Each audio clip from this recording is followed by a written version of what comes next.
No liquidificador, eu adicionei a cebola de cabeça, os ovos, o óleo e o sal. E bati por mais ou menos 2 minutinhos e reservei. Em outro recipiente, eu vou colocar o fermento, o açúcar. Vamos misturar só um pouquinho. Adicione o leite de morno para frio, não pode ser quente. Misture. Adicione 1 xícara de farinha de trigo e misture. Mais um pouquinho da farinha de trigo e misture. Em seguida, despeje o líquido de cebola batido e misture mais um pouco. Agora, nós vamos adicionando a farinha de trigo aos poucos. Mas com a massa ainda mole, eu adicionei bastante cebolinha de folha. Então, é só ir adicionando farinha de trigo aos poucos e misturando. Quando não der mais para misturar com a colher, é hora da gente colocar as mãos na massa. Então, nós vamos adicionando aos poucos a farinha de trigo e vamos amassando e trabalhando essa massa.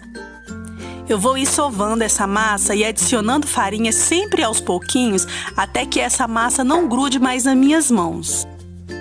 Quando ela parar de grudar e eu ver que já foi o suficiente de farinha, eu vou trabalhar ela por mais ou menos uns 5 minutinhos.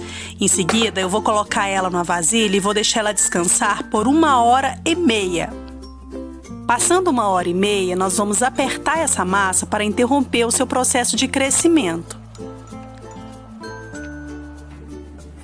Para esse pão, eu vou usar um recheio de frango desfiado, mas você pode usar um recheio de sua preferência.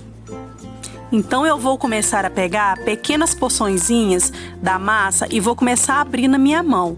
Repare que a massa é uma massa bem elástica, bem fácil de trabalhar. Depois de abrir, é só colocar colheradas do seu recheio e fechar o seu pãozinho, dessa forma.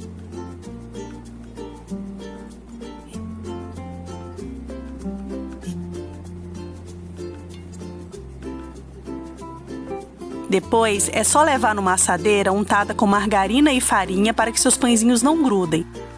Depois, é só repetir o processo até terminar a sua massa. Deixe os seus pãezinhos descansar por mais 1 hora, de preferência no sol. Para pincelar, eu vou usar uma gema de ovo e leite gelado. Nós vamos pincelar todos os pãezinhos e levar no forno a 200 graus. Não precisa ser pré-aquecido.